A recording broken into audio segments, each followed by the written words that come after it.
I'm Liz Bernier with HRPA, and this is HR Today. And we're here with Laura Williams from Williams HR Law and Consulting. Yes. And she had a session today. She's going to talk to us a little bit about social media in the workplace, specifically regarding employment law. Yes. So, hot topic. Very hot. Very hot. I mean, you look at what's happening to the south of us with respect to the leader of the free world and his use of Twitter. And regardless of your politics, I think everybody would agree that we're on a bit of a slippery slope in terms of civility and what people's, I guess, how sensitized they are to what could be offensive. And it definitely is impacting the workplace.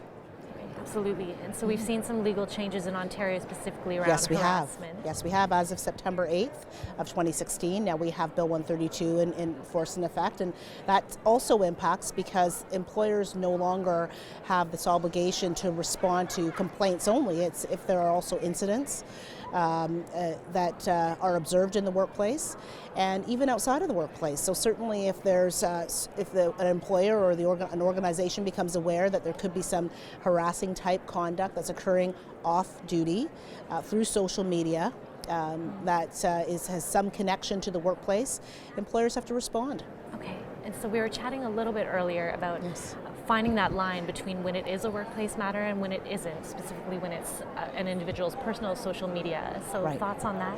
Well, the thoughts really wouldn't be mine. I mean, there are some leading cases, one being this Millhaven case that has articulated 4 factors that employers have to really help employers to determine whether or not there is a substantial enough connection to the workplace for off-duty conduct, which could be off-duty social media posting, whether or not it sufficiently impacts the workplace for employers to need to take action. So there is some guidance out there, but here's where it becomes very tricky for most individuals.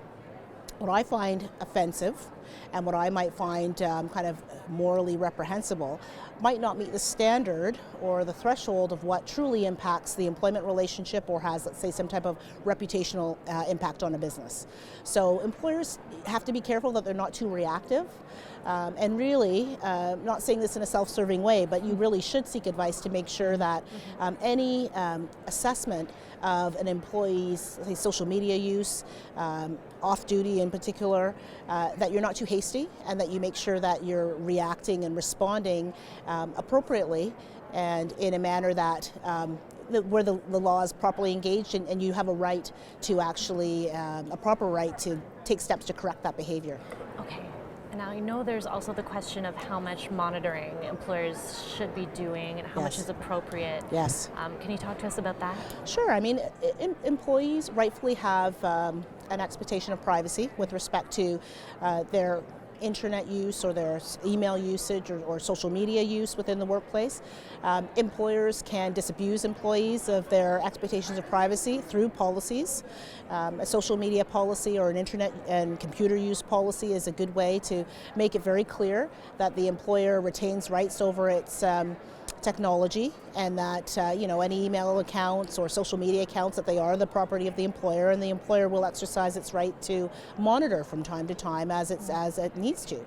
And if you don't have that right preserved through either an employment agreement or certainly through policies, then you could be offside. Okay. Yeah. Great. Well, thank you so much for You're taking welcome. some time. Thanks for having me.